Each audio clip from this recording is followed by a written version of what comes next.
When I showed up at my grandson's 5th birthday party with his favorite dinosaur cake I had spent 3 hours decorating, my daughter-in-law Ashley blocked the doorway and said with a practiced smile, "Oh, Barbara, didn't Michael tell you? This is immediate family only. You weren't invited." The words hit me like a punch to the stomach.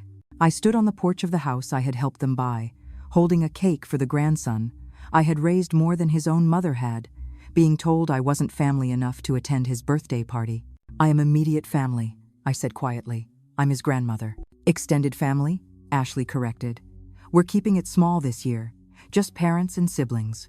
Through the doorway behind her, I could see a house full of people, Ashley's parents, her 3 sisters and their families, at least 20 people, all celebrating my grandson's birthday without me. If you want to know what happened next and what my daughter-in-law discovered that changed everything, please like this video and subscribe to the channel.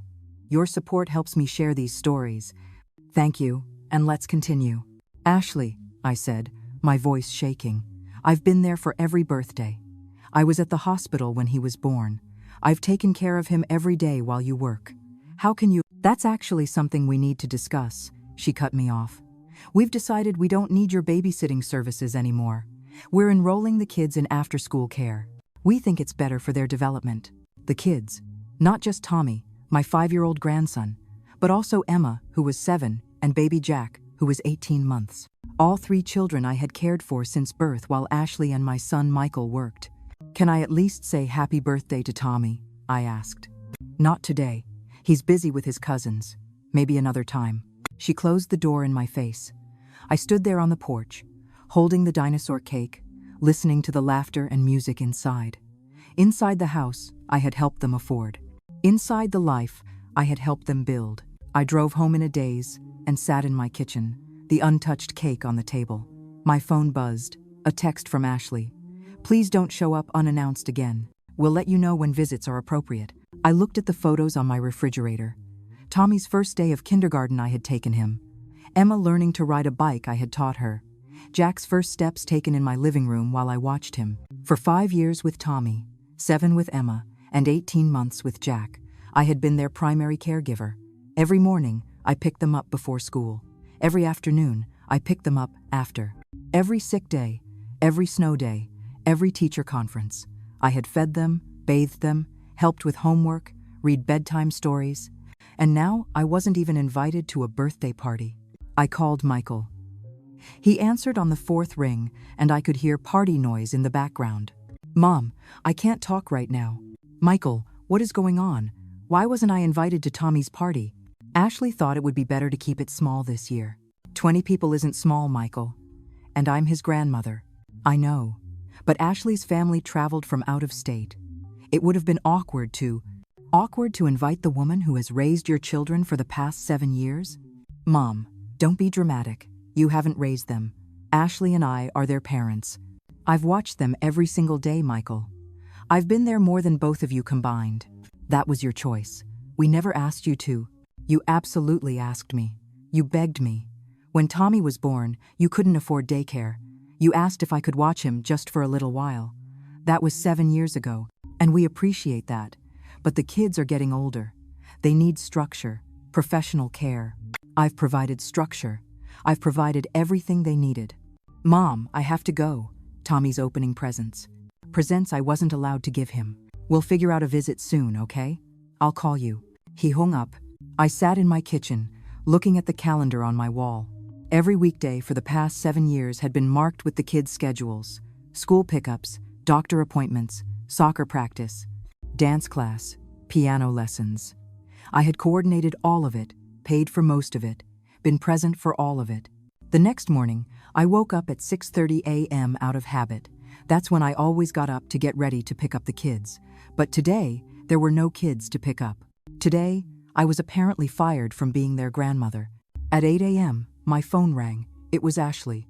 "Barbara, I need a favor. Jack woke up with a fever, and the daycare won't take him. Michael and I both have important meetings. Can you watch him today?" I couldn't believe what I was hearing. Yesterday, I wasn't family enough to attend a birthday party. Today, I was convenient enough to be a free babysitter. "I thought you didn't need my services anymore," I said. "This is an emergency. Obviously, we still need help sometimes, but not when it's convenient for me. Only when it's convenient for you. Barbara, I don't have time for this. Can you watch him or not? No. What do you mean, no? I mean no, Ashley. If I'm not welcome at family events, if I'm not considered immediate family, if you're enrolling the children in professional care because I'm not good enough, then I'm not available as emergency backup. Are you serious right now? You're going to punish a sick baby because you're upset about a party? I'm not punishing anyone. I'm simply unavailable. Michael is going to hear about this. I'm sure he will. She hung up. 10 minutes later, Michael called. Mom, what the hell? Ashley says you refuse to watch Jack. I'm no longer providing childcare. You enrolled them in after-school care, remember? Use that. That's for after school. He's sick. He can't go to daycare. Then one of you will have to stay home with him, like parents do. We both have important meetings. Michael, for 7 years, I have dropped everything whenever you needed me.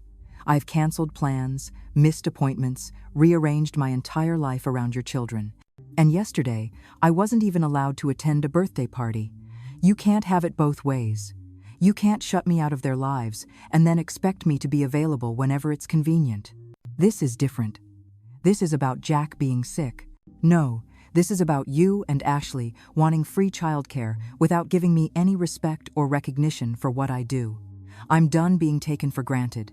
Fine, but don't expect to see the kids anytime soon if you're going to be like this. He hung up. I sat down, my hands shaking. Had I just lost my grandchildren? Had standing up for myself cost me the most important relationships in my life? But then I thought about that closed door. About being told I wasn't immediate family. About 7 years of daily caregiving being dismissed as if it was nothing. And I realized something. I had already lost them. Or rather, they had already decided my value was limited to what I could provide. Free childcare, free money, free labor. I walked to my office and pulled out a file I had been keeping for years.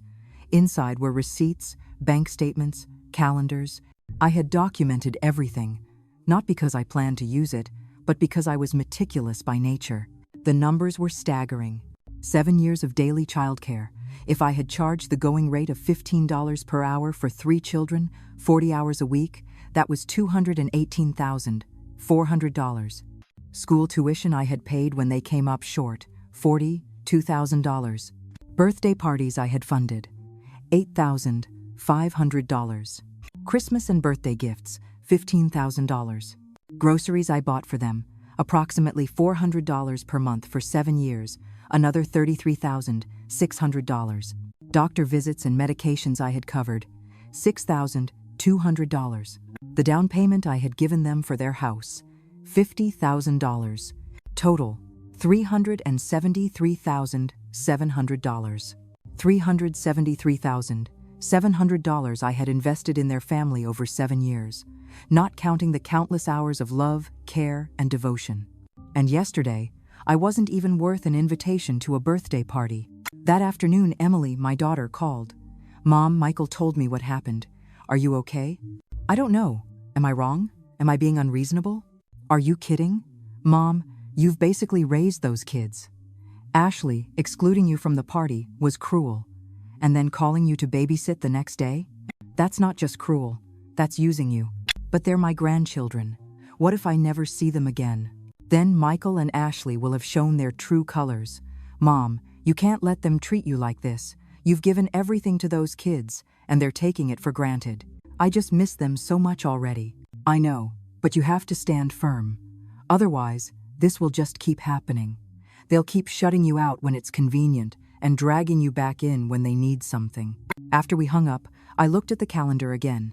All those appointments I had marked, all those responsibilities I had carried, and I made a decision. I erased them all. If I wasn't immediate family, then I wouldn't act like immediate family.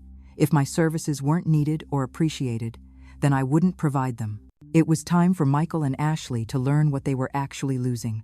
And I had a feeling they were about to find out the hard way. The first week without the kids was the hardest week of my life since my husband died. I woke up every morning at 6:30 out of habit, my body remembering what my mind was trying to forget. The house was too quiet. The refrigerator I had kept stocked with juice boxes and string cheese felt empty even though it was full. But I held firm. On Wednesday, Ashley called again. Barbara, I need you to pick up Emma from school. She has dance class at 4, and I'm stuck in a meeting. I'm not available. What do you mean you're not available? You're retired. What else could you be doing? That's not really your concern. You made it clear you don't need my services anymore. This is ridiculous. You're really going to make a 7-year-old miss dance class because you're having a tantrum? I'm not making her miss anything. You are, by failing to arrange proper care for your daughter. There are dozens of services that provide transportation and supervision. I suggest you use one. Those cost money. Yes, they do. Professional care costs money. You're about to learn exactly how much. She hung up on me. That evening, Michael showed up at my door. He looked exhausted. Mom, can we talk? Of course. He came inside and sat heavily on my couch. This isn't working. Ashley's losing her mind, trying to coordinate everything. Jack's daycare charges extra for sick days. Emma missed dance class yesterday. Tommy's having meltdowns because his routine changed. I'm sorry to hear that. That's it? You're sorry? What do you want me to say, Michael? You and Ashley decided you didn't need me anymore. These are the consequences of that decision. We didn't say we didn't need you. We just wanted some boundaries. Boundaries? Michael, you excluded me from a birthday party and then called me the next day to babysit. That's not boundaries. That's using me. We weren't using you. We were. We were trying to establish that we're the parents. I never questioned that you're the parents. But I've been their primary caregiver for 7 years. I've earned more respect than being shut out of their lives. Mom, I need you. The kids need you. Can we please just go back to how things were? No. He looked shocked. No? No, Michael. We can't go back to how things were because how things were wasn't working for me. I was being taken for granted. Used when convenient, dismissed when not. That's not fair. We've always appreciated you. Have you? Then why haven't you ever offered to pay me for childcare? 7 years of full-time care, Michael. If you had paid me even minimum wage, that would be over $200,000. Your family. Family doesn't charge family. You're right. Family doesn't charge family. But family also doesn't exclude family from birthday parties. Family doesn't call their mother extended family. Family doesn't treat their mother like hired help. So what, you want us to pay you now? No. I want you to recognize what I've done and treat me with respect. But since that seems to be impossible, I'm simply not available anymore. Mom, please. Ashley's threatening to quit her job. We can't afford daycare for 3 kids and after-school care. Then you'll need to figure something out. Budget differently, change jobs, move to a cheaper house. These are problems parents face every day. You're not unique. We can't move. We just bought this house. The house I gave you $50,000 for the down payment. He went quiet. That's another thing we need to discuss, I continued. That $50,000 was a loan, Michael, not a gift. What? You said it was a gift. You said you wanted to help us. I said I wanted to help you. I thought we had an understanding. But I've been thinking about it, and I'd like that money back. We don't have $50,000. Then we'll need to work out a payment plan. Maybe $500 a month? Mom, we can barely afford the mortgage as it is. Now without your free childcare, it was never free, Michael. It cost me 7 years of my life, my freedom, my time. I just never sent you a bill. He stood up, angry now. This isn't like you. You're being vindictive. I'm being clear. There's a difference. For years, I let myself be taken advantage of because I loved you and the kids. But love isn't a one-way street, and I'm done traveling it alone. After he left, I felt terrible. This was my son, my only child, and I was making his life harder. But then I remembered Tommy's birthday party, remembered being told I wasn't immediate family, remembered Ashley's voice when she called me for emergency babysitting, as if the previous day's rejection hadn't happened. I had to stay strong. Friday afternoon, I was at the grocery store when I ran into Ashley's mother, Patricia. We had always gotten along well. Barbara, she hugged me. I've been meaning to call you. Thank you so much for that wonderful birthday party. The kids had such a great time. I felt the knife twist. She didn't know I hadn't been invited. I wasn't there, Patricia. I wasn't invited. Her face fell. What? That can't be right. Ashley said you were sick. Ashley told you I was sick? Yes. She said you had the flu and couldn't make it. Barbara, I'm so sorry. If I had known. Did she also tell you she called me the next day to babysit? Patricia's expression changed from confused to angry. She did what? I told her everything. The exclusion, the emergency babysitting call, the 7 years of free childcare, the lack of respect. That girl, Patricia said, shaking her head. I raised her better than this. Barbara, I'm so sorry. I had no idea she was treating you this way. It's not your fault. Still, this isn't right. You've been wonderful to those children. I've watched you with them. They love you. They need you. I love them too. That's what makes this so hard. Have you talked to a lawyer about grandparent rights? In this state, you might have legal standing, especially given how much caregiving you've done. I hadn't thought about that. I don't want to sue my own son. Maybe you won't have to. Maybe just the threat of it will make them see reason. After we parted, I drove home thinking about what she'd said. Grandparent rights. I had heard about them, but never thought I'd need them. That evening, I called Emily. Mom, I've been researching. In our state, you have a strong case for grandparent visitation rights. You've been a consistent presence in the kids' lives since birth. You've provided substantial care. If Michael and Ashley are denying you access without good cause, a court would likely grant you visitation. I don't want to take them to court. I know. But Mom, they need to know you have options. They're counting on you backing down because they think you won't fight. Show them you will. The next morning, I made an appointment with a family law attorney. Her name was Miss Richardson, and she specialized in grandparent rights. Mrs. Harrison, she said after I explained the situation, you have one of the strongest cases I've seen. 7 years of primary caregiving, financial support, established relationship with all 3 children. The fact that they're denying you access after you refused free babysitting shows bad faith on their part. What are my options? We can file for grandparent visitation rights. Given your level of involvement, we'd likely get regular, court-ordered visitation. They couldn't keep you from the children without violating a court order. How long would that take? 4 to 6 months, typically, but I'd also recommend sending them a letter first. Sometimes just knowing you have legal representation is enough to bring people to the negotiating table. What about the $50,000 I gave them for their house? Was there a written agreement? No. I told them it was to help with the down payment. I thought it was understood we'd discuss repayment eventually. Without a written agreement, that's harder to pursue. Legally, it might be considered a gift, but the threat of it could be useful leverage in negotiations. I don't want to threaten them. They're my family. Mrs. Harrison, they threatened you first when they cut off your access to your grandchildren. You're just protecting yourself. I left her office with a draft letter and a retainer agreement. The letter was professional but firm. It outlined my years of caregiving, my financial contributions, and my legal right to seek court-ordered visitation if reasonable access wasn't restored. I took the letter home and read it a dozen times. This felt so official, so cold, so unlike me. But then I thought about Tommy asking where I was at his birthday party, about Emma wondering why I wasn't picking her up from school anymore, about Jack reaching for me and me not being there. I signed the retainer agreement and authorized Miss Richardson to send the letter. 2 days later, my phone rang at 7 a.m. It was Michael, and he was furious. You hired a lawyer? You're threatening to sue us? I'm protecting my right to see my grandchildren. This is insane. You're really going to drag us to court? You're really going to keep my grandchildren from me? We're not keeping them from you. We just wanted some space. Space from what, Michael? From the woman who raised them? Who loves them?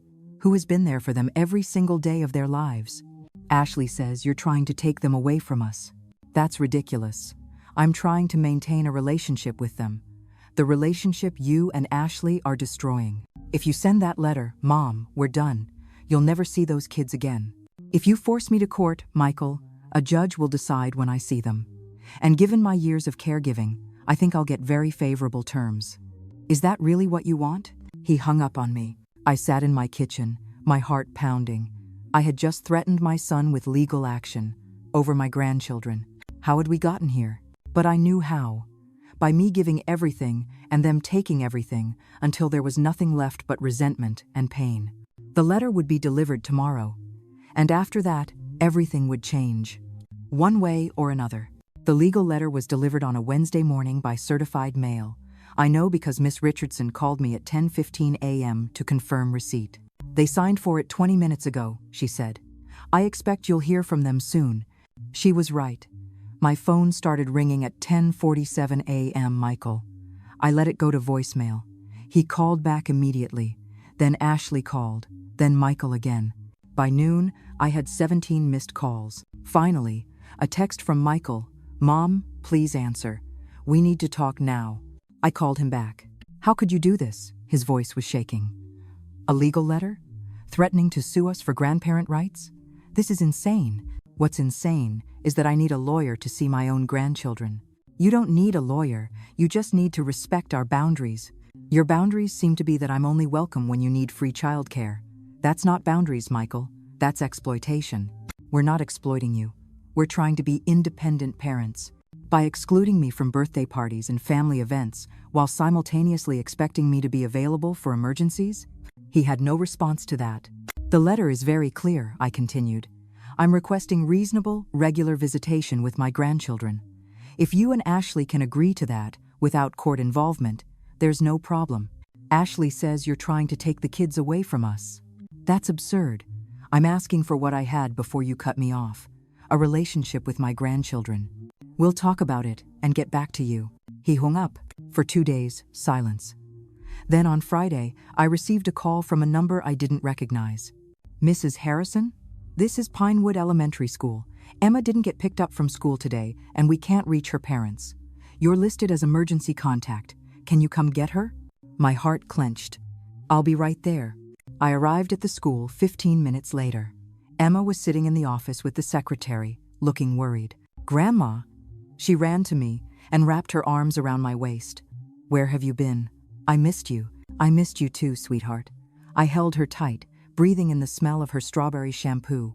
The secretary looked relieved. "We've been calling both parents for over an hour. Emma said after-school care was supposed to pick her up, but they never showed. I'll take her home." "Do you have their address on file?" "Yes, but we're supposed to only release children to authorized adults. Since you're the emergency contact, it's fine, but we'll need a parent to confirm." I called Michael. No answer. Ashley. No answer. "I'll take responsibility," I said. "I'm her grandmother and her emergency contact for a reason." I drove Emma home. The house was empty. No one had picked up Tommy from kindergarten either. I called his school and confirmed he was still waiting in the office. "Grandma, why haven't you been picking us up?" Emma asked in the car. "Mommy said you were busy, but I thought you loved us." My heart broke. "I do love you, sweetheart, more than anything. There's been some confusion with the grown-ups, but I've always loved you. I don't like the after-school place. The lady is mean, and they don't have good snacks like you do." I collected Tommy from his school. He burst into tears when he saw me and wouldn't let go and drove them both to my house. I fed them their favorite snacks, helped with homework, and let them watch cartoons while I tried repeatedly to reach Michael and Ashley. Finally, at 5:30 p.m., Michael called back. "Mom, thank God. The school called me. Are the kids with you?" "Yes, because no one picked them up." "Where were you?" "I was in surgery. I couldn't answer my phone. Ashley was supposed to arrange pickup. Well, she didn't. Emma waited over an hour. Tommy was terrified. Can you keep them until we get home? Michael, this is exactly what I was talking about. You can't shut me out of their lives and then expect me to be available when your backup plan fails. I know. We'll talk about it. Just please, watch them until we get there. I'll watch them. But Michael, this has to change. At 7 p.m., Michael and Ashley arrived to pick up the kids. Emma clung to me, crying. Tommy begged to stay at my house. Come on, kids, Ashley said sharply. We need to go home. Can't we stay with Grandma? Tommy asked. Please? No. Grandma has her own life. She doesn't want to watch you all the time anymore. That's not true, I said firmly. I always want to see you. Always. Ashley glared at me. Don't confuse them. After they left, I called Miss Richardson and told her what had happened. Document everything, she advised. The school calls, the fact that they failed to arrange pickup, the children's distress. This all supports your case. The following Monday, I received an email from Emma's school. It was a bill for $42,000 in unpaid tuition. I called the school immediately. Mrs. Harrison, we've been trying to reach Mr. and Mrs. Johnson for 3 months about the overdue tuition. You're listed as the billing contact. I paid tuition for Emma's first 3 years, but Michael and Ashley told me they were handling it now. We haven't received payment since September. That's 8 months overdue. We'll need payment by the end of this month, or Emma will have to withdraw. I called Michael. Did you know Emma's school tuition is 8 months overdue? Silence. Michael? We've been meaning to pay it. We just haven't had the money. 8 months, Michael. That's $42,000. How have you been paying for after-school care? We put it on credit cards. You put childcare on credit cards while owing the school $42,000? We thought we'd catch up, but with daycare for Jack and after-school care for all three, Mom, we're drowning. Our credit cards are maxed out. We're behind on the mortgage. The mortgage on the house I gave you $50,000 for? Yes. How behind? 3 months. My blood ran cold. Michael, you could lose the house. I know. That's why we need your help. If you could just... No. What? No, Michael. I'm not giving you more money. You need to figure this out yourselves. But the kids will be fine. Kids don't need private school. They need parents who live within their means and treat their grandmother with respect. So you're just going to let us lose everything? You're losing everything because of your own financial decisions, not because I won't bail you out. I hung up and sat down, shaking. 3 months behind on mortgage, $42,000 in school debt, maxed credit cards. They had been living far beyond their means, and I had been subsidizing it without realizing the extent of the problem. That evening, Patricia called me. Barbara, I heard about the school tuition. Ashley called me crying, asking for money. What did you tell her? I told her no. I told her that she needed to face the consequences of her choices. Barbara, I had no idea things were this bad financially. Neither did I. But Patricia, they're about to lose the house. The house you helped them buy? Yes. What are you going to do? I don't know. Part of me wants to help them. They're my grandchildren's parents. But another part of me knows that bailing them out will just enable this pattern to continue. I think, Patricia said carefully, that you need to let them face this. They've been using you, Barbara, using you for free childcare, for money, for everything. And they've shown you no appreciation or respect. Maybe hitting rock bottom is what they need. After we hung up, I thought about the house, the beautiful 4-bedroom house in a good school district, the house I had given them $50,000 for, the house where my grandchildren lived. If they lost it, where would the kids go? What would happen to them? But then I thought about Ashley's face when she shut the door on me at the birthday party, about being called extended family, about 7 years of being taken for granted. I couldn't save them from themselves. I could only save myself from being used anymore. The next morning, I made a decision. I called Miss Richardson. I want to move forward with the grandparent rights petition. As quickly as possible. Are you sure? Yes, I'm sure. There's one other thing we should discuss. The house. If they're 3 months behind on mortgage and you contributed $50,000, you might have a financial interest in the property. How? If there's foreclosure, you could potentially make a claim for your contribution. It's complicated, but it's worth exploring. I don't want to take their house. You wouldn't be taking it. You'd be protecting your investment if they lose it anyway. I thought about this. About $50,000 I had given freely, thinking it was helping my son build a life, about how that generosity had been repaid with exclusion and disrespect. Do what you need to do, I said finally. I'll file the paperwork this week. That Friday, Michael showed up at my door again. He looked worse than before. Dark circles under his eyes. Wrinkled clothes. Mom, please. We're going to lose the house. The bank sent a foreclosure notice. We have 60 days. I'm sorry to hear that. That's all you have to say? You're sorry? What do you want me to say, Michael? I told you this was coming. I want you to help us. We're your family. Those are your grandchildren. And you're the one who chose to shut me out of their lives. You're the one who let Ashley exclude me from birthday parties. You're the one who called me extended family. Now you want me to give you more money? Not give. Lend. We'll pay you back. Like you paid back the $50,000? That was different. That was a gift. No, it wasn't. And even if it was, why would I give you more money when you've shown me so little respect? Because we're your family. Family works both ways, Michael. You can't treat me like garbage and then expect me to fund your lifestyle. What do you want from us? What do we have to do? I looked at my son, this man I had raised, who had become someone I barely recognized. I want regular visitation with my grandchildren, written agreement, no cancellations unless there's a real emergency. I want respect.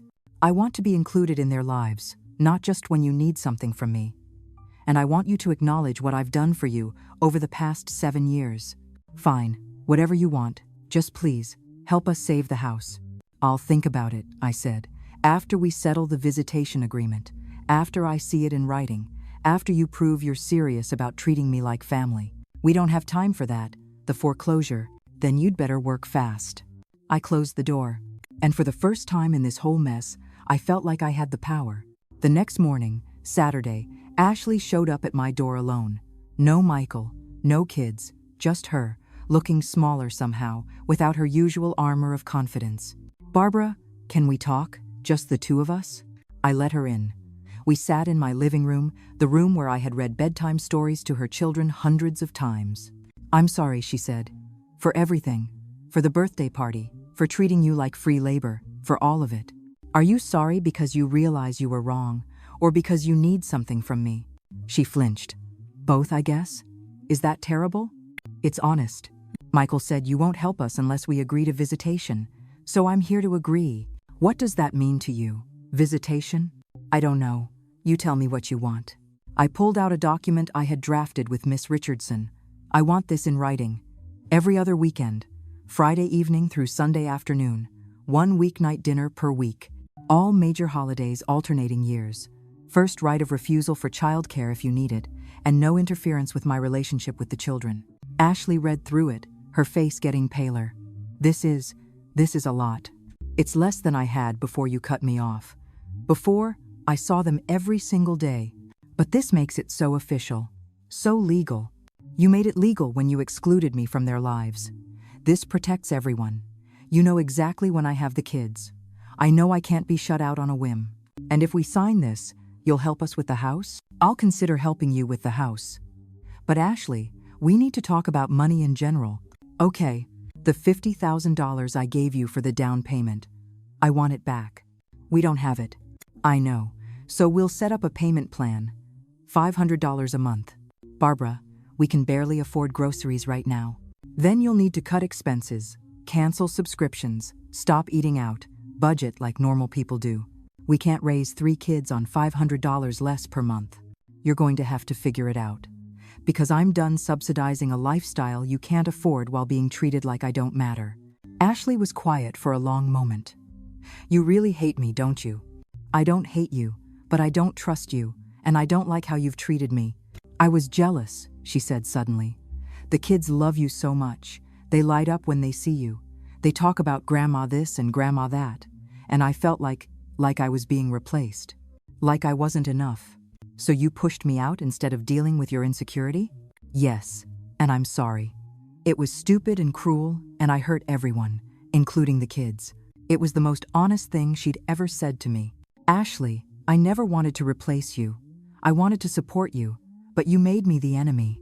I know, and now everything is falling apart. The school called again today. If we don't pay by Monday, Emma gets expelled. Michael's talking about taking extra shifts, but he's already exhausted. I can't work more hours because someone has to be home with Jack. We're completely trapped. You're trapped because you made poor financial decisions. That's not my fault. I know, but the kids don't deserve to suffer for our mistakes. She was right about that. The kids were innocent in all of this. If, I said slowly, and this is a big if, I were to help with the school tuition, it would be a loan. Written agreement, interest-free, but a loan. And it doesn't get you off the hook for the $500 monthly payment on the down payment. How would we pay back both? That's for you to figure out. Sell one of your cars, move to a cheaper house when you can, get second jobs. These are your problems to solve. Could you at least talk to the mortgage company? Maybe they'd give us more time if they knew we had family support. I'm not calling the mortgage company. But I'll do this. I'll pay Emma's school tuition directly to the school. That's $42,000. In return, you sign the visitation agreement and the loan repayment agreement, and you start paying me back immediately. $500 a month, plus paying back $42. $500 a month for the down payment, $200 a month for the tuition loan. That's $700 total. Barbara, that's impossible. Then Emma can go to public school. The kids can share bedrooms if you lose the house. You can drive older cars. There are ways to make it work if you're willing to sacrifice. You're really not going to just help us? I am helping you. I'm helping you learn to live within your means. And I'm making sure I'm not taken advantage of again. After Ashley left, I called Emily. Mom, are you really going to give them $42,000? If they sign the agreements, yes. It's not for Michael and Ashley, it's for Emma. She shouldn't lose her school because her parents are irresponsible. But you know they'll just keep spending. Probably. But at least this time I'll have legal protection and legal agreements for repayment, which they'll probably never pay back. Maybe, but I'll have tried, and I'll have boundaries in place. The following Monday, Michael and Ashley came to my house with a lawyer. Not the fancy one from before, but a general practice attorney who looked barely out of law school. My clients are prepared to sign the visitation agreement, he said, with a few modifications. What modifications? They'd like the overnight visits to be supervised, and they'd like to reduce the frequency to once a month rather than every other weekend. No, I said immediately. Mrs. Harrison, my clients have legitimate concerns. Your clients want free childcare and financial bailouts without giving me any real relationship with my grandchildren. The answer is no. They can sign the agreement as written, or we can go to court. Michael spoke up. Mom, we're trying to compromise. Compromise means both sides give something up. You're trying to take everything and give nothing. The lawyer whispered something to Michael and Ashley. They whispered back. This went on for several minutes. Finally, Ashley spoke. Fine, we'll sign it as written. All of it? Visitation? Loan repayment? Everything? Yes. We spent the next hour signing documents. Visitation agreement, loan agreement for the down payment, loan agreement for the tuition, payment schedule, everything notarized. When it was done, I had legal protection. They had $42,000 for Emma's school and a written repayment plan they'd probably never fulfill. One more thing, I said. I want to see the kids tonight. Dinner here, 6 o'clock. Fine, Ashley said tightly. At 6, Michael arrived with all 3 children. Emma and Tommy ran to me immediately. Jack, who hadn't seen me in 3 weeks, was shy at first, but then reached for me with his little arms. Grandma, Emma hugged me tight. Are you coming back? Will you pick us up from school again? Not every day, sweetheart, but I'll see you a lot more now. Every other weekend you'll stay here with me. And one night a week we'll have dinner. Really? Tommy's eyes were huge. Can we stay this weekend? Yes, you can. Ashley stood in the doorway watching this reunion with an expression I couldn't read. Regret, maybe, or resentment, probably both. After dinner, after Michael and Ashley had picked up the kids and taken them home, I sat in my quiet house and looked at the signed agreements on my table. I had won. I had legal protection. I had guaranteed time with my grandchildren. But it felt hollow somehow. Because what I really wanted was to be valued, to be appreciated, to be treated like family without needing a legal document to enforce it. Still, this was better than nothing. And maybe, over time, Michael and Ashley would learn, would grow, would become the kind of people who didn't need contracts to treat their family with respect. Or maybe they wouldn't. But at least now I was protected. The next day, I received a call from the mortgage company. They wanted to verify that I would be providing financial support for Michael and Ashley's mortgage. I'm not providing support for the mortgage, I told them. But Mrs. Johnson said, whatever Mrs. Johnson said is not accurate. I am not guaranteeing their mortgage. After I hung up, I called Michael. Did you tell the mortgage company I was going to help you? We thought. After you helped with the tuition. The tuition is a loan, a documented, legally binding loan. I'm not helping with your mortgage. But Mom, we're still going to lose the house. Then you're going to lose the house. Michael, you need to start looking for somewhere cheaper to live, somewhere you can actually afford. Where are we supposed to go? That's not my problem to solve. You're adults. Figure it out. The kids will be devastated. The kids will be fine. Kids adapt. What will devastate them is watching their parents refuse to take responsibility for their own lives. I hung up and sat in my kitchen, feeling the weight of what I'd just done. I had let my grandchildren's homes slide into foreclosure, but I knew that if I saved them this time, they'd just get into deeper trouble next time. Sometimes love meant letting people face consequences, even when it hurt. 6 weeks after signing the agreements, Michael and Ashley lost the house. The foreclosure sale happened on a Tuesday morning. I didn't attend, but Emily did. She called me afterward. Mom, It sold for $780,000. After the mortgage payoff and fees, there's about $120,000 in equity. That's their money, I said. Actually, Mom, Miss Richardson says you have a claim on it. You contributed $50,000 to the down payment. You could file for partial recovery. I'm not taking their money, Emily. It's not taking. It's recovering what you invested. They need that money to find a new place to live with 3 kids. And you needed respect, which they didn't give you. Mom, don't let them take advantage of you again. But I couldn't do it. Despite everything, I couldn't take money they needed for my grandchildren. That evening, Michael called. His voice was hollow. We have 30 days to move out. We're looking at apartments. 3-bedroom places we can afford are in rough neighborhoods or an hour away from the kids' schools. I'm sorry, Michael. Are you? Because you could have prevented this. No, I couldn't have. You and Ashley spent beyond your means for years. I didn't do that to you. You did it to yourselves. The kids are asking why we have to leave their home. What am I supposed to tell them? Tell them the truth. That sometimes adults make mistakes with money and have to face consequences. They're terrified. Emma cried all night. Tommy wet the bed for the first time in 2 years. Each word was designed to make me feel guilty. And it worked.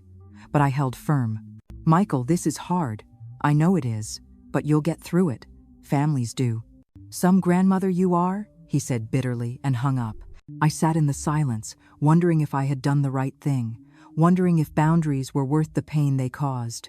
The following weekend was my first official court-ordered visitation. Michael dropped off the kids Friday evening with barely a word. They came in carrying small backpacks. Daddy says we can't live in our house anymore, Emma said, her eyes red from crying. He says we have to move to an apartment.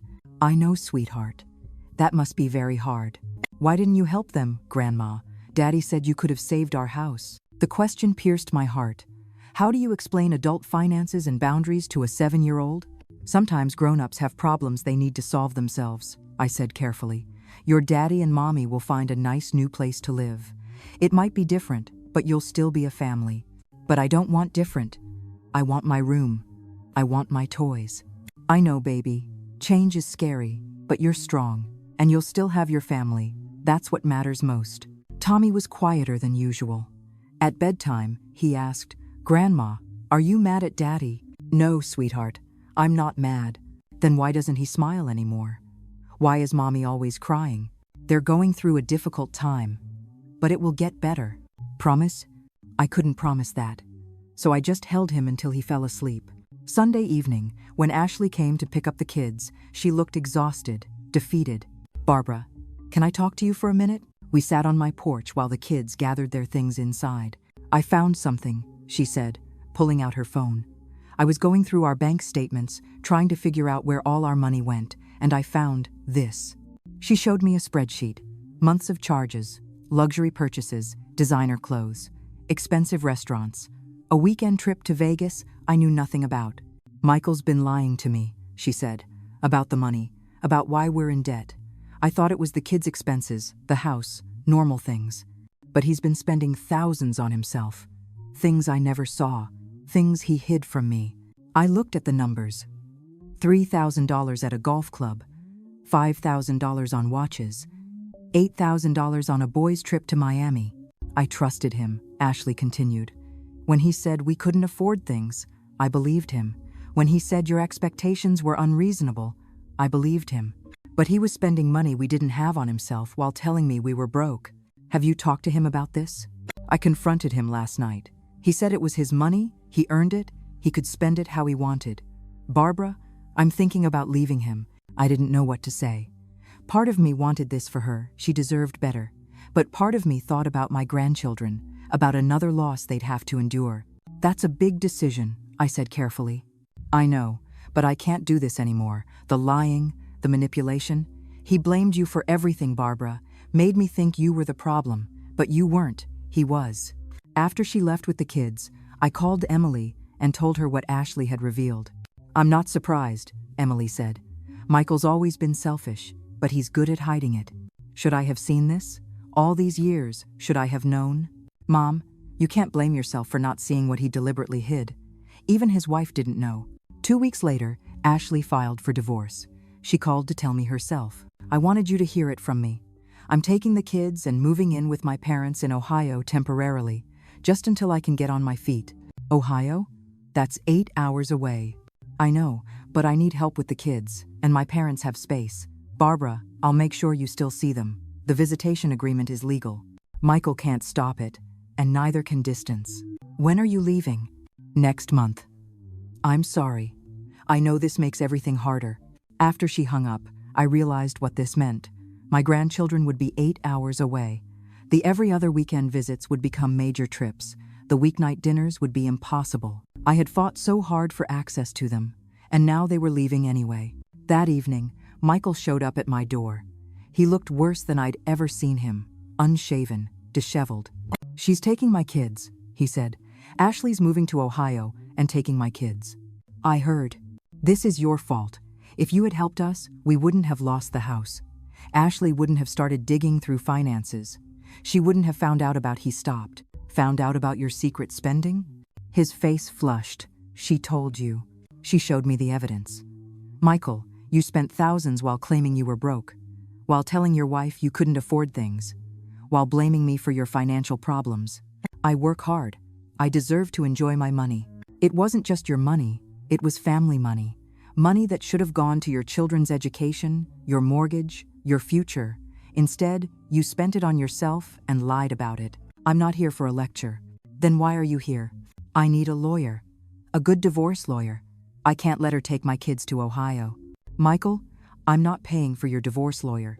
"Mom, please, she's taking them away from me." "You're taking them away from yourself. Your lies, your spending, your choices, not mine, not Ashley's. Yours. So that's it? You're just going to let her take my children to another state? They're her children too. And given what she's discovered about your behavior, I don't blame her for wanting distance. I can't believe you're taking her side over your own son." "I'm not taking sides. I'm acknowledging reality. You lied to your wife. You spent money you didn't have. You lost your house. You blamed everyone but yourself. And now you're facing consequences." "You never loved me," he said, his voice breaking. "Not really. If you loved me, you'd help me." "Michael, I've helped you your entire life. I've given you hundreds of thousands of dollars, 7 years of free childcare, endless emotional support. But I won't enable your self-destruction anymore." "Then I guess we're done. If that's your choice."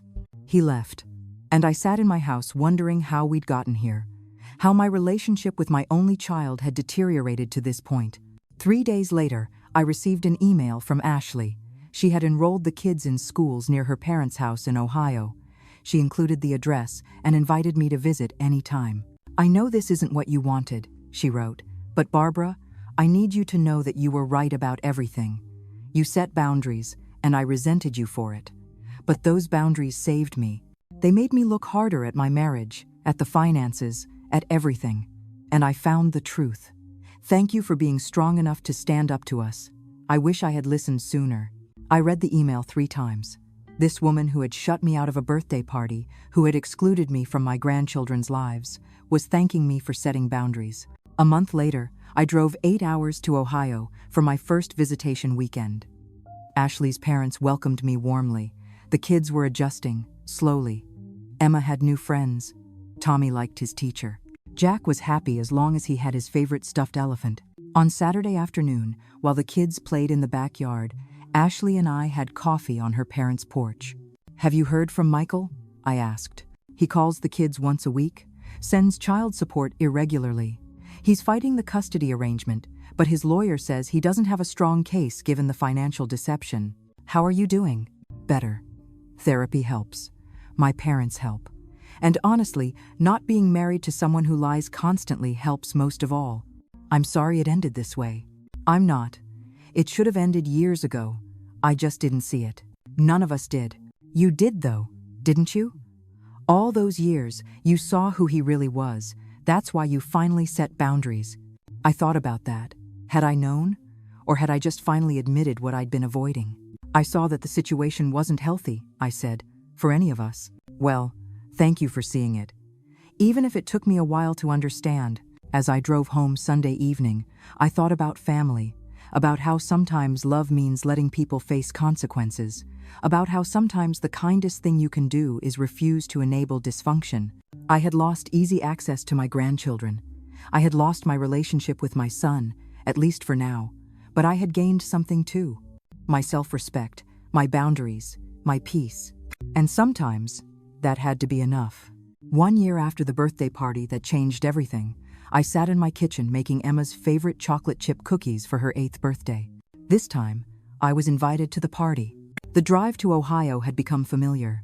Every other weekend, 8 hours round trip, I had made the journey 26 times in the past year. It was exhausting. It was expensive, but it was worth it.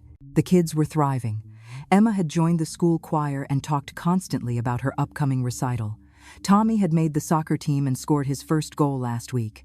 Jack was talking in full sentences now, his vocabulary expanding daily. Ashley had finished her teaching credential and started working at the kids' school. She had a small apartment, modest but clean, filled with the kids' artwork and laughter. It was nothing like the big house they'd lost, but it felt more like a home. "Barbara, you're here."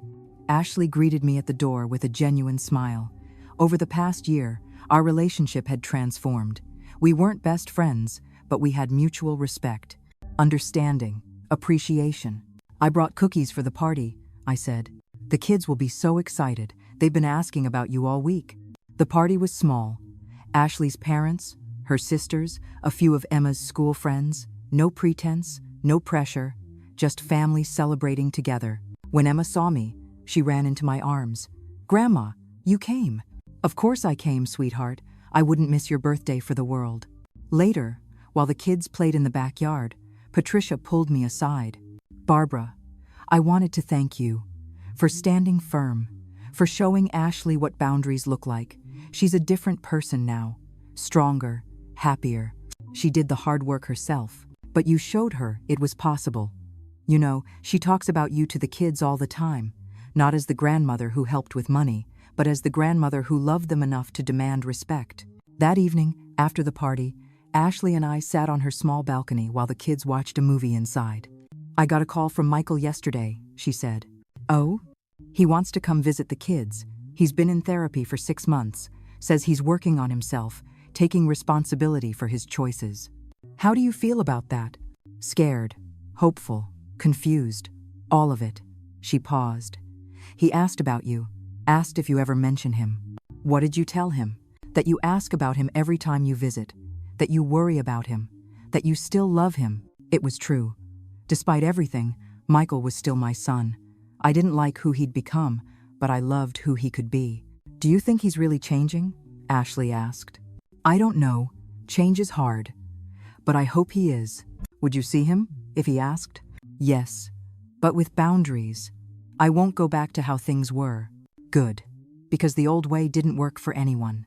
The next morning, before I drove back home, the kids insisted on making me breakfast. Emma cracked the eggs. Tommy burned the toast. Jack spilled the orange juice. It was chaotic and messy and perfect. "When can we come visit you, Grandma?" Emma asked. "We want to see your house." "Summer vacation. You'll stay with me for 2 whole weeks. Will you take us to the zoo and the science museum? And we'll bake cookies every day if you want." Tommy climbed into my lap.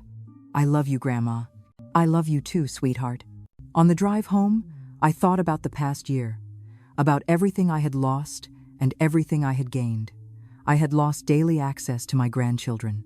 I had lost the illusion of a perfect relationship with my son. I had lost the house I'd helped them buy, the money I'd spent, the years I'd given without acknowledgement. But I had gained something more valuable, the knowledge that I could set boundaries and survive. That love didn't mean accepting abuse. That sometimes the most loving thing you can do is let people face the consequences of their choices. 3 weeks later, I received a letter. The return address was Michael's. I almost didn't open it, but curiosity won out. "Mom," it began, "I've been in therapy for 6 months. It's the hardest thing I've ever done, admitting my failures, facing my selfishness, understanding how I hurt everyone around me, especially you. I'm not writing to ask for money. I'm not writing to blame you. I'm writing to say I'm sorry. I'm sorry for taking advantage of your love.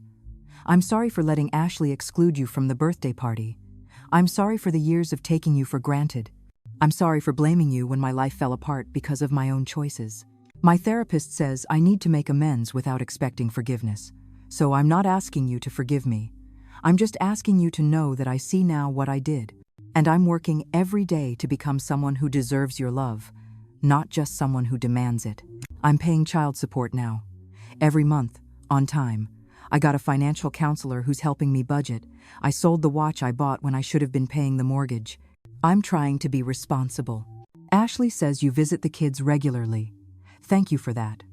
Thank you for being there for them when I couldn't be, when I chose not to be. If you ever want to talk, I'd like that. But if you're not ready, I understand. I have a lot to prove. And I know sorry doesn't fix everything. I love you, Mom. I'm trying to be the son you deserved all along. Michael. I read the letter 3 times. Then I put it in a drawer and went about my day. I wasn't ready to respond yet. Maybe I would be eventually. Maybe not. But for the first time in a long time, I felt hope. 2 months later, I agreed to meet Michael for coffee. Neutral ground. 1 hour. Emily came with me for support. Michael looked different, thinner, older, but also clearer somehow. Less of the cocky confidence, more genuine humility. Thank you for coming, he said. I got your letter. I meant every word. I know. But Michael, words are easy. Actions are harder. I know. That's why I've been paying child support on time. Working with a therapist. Attending a financial literacy course. I'm trying to show you, not just tell you. That's good. Keep doing that. Do you think you'll ever forgive me? I don't know. Right now, I'm focused on moving forward. On maintaining my relationship with your children. On taking care of myself. That's fair. Mom, can I ask you something? Yes. Why did you finally stand up to us? After all those years? I thought about that birthday party. About the closed door. About being told I wasn't immediate family. Because I realized I was teaching you how to treat me. And I was teaching my grandchildren that it's okay to be taken advantage of if someone says they love you. I couldn't do that anymore. You taught me something more valuable than all the money you gave me. You taught me that boundaries aren't punishment, they're protection. I'm trying to teach that to my kids now. We talked for an hour. It wasn't perfect. There were awkward silences, painful truths, unresolved hurts. But it was a beginning. As I drove home, Emily said, "Are you glad you went?" Yes. I'm not ready to trust him yet. But I'm glad I'm open to the possibility. That's all you can do, Mom. Stay open to possibility while protecting yourself. 6 months later, Michael flew to Ohio for Christmas. It was the first time in a year and a half that we were all together. The kids were nervous at first, but Michael was patient, gentle, present in a way he hadn't been before. On Christmas morning, Emma opened a present from me, a journal with a lock and key. "What's this for, Grandma?" "For writing your thoughts, your feelings, your dreams. Sometimes we need a safe place to keep our truth." "Did you have one when you were my age?" He did, and I still do. That evening, after the kids were in bed, Michael, Ashley, and I sat together in Ashley's small living room. "I don't know if we'll ever be what we were," Michael said. "The 3 of us. But I hope we can be something better, something healthier." "We can try," Ashley said.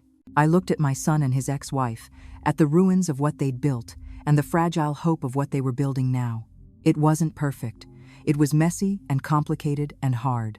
But it was real, and that was enough.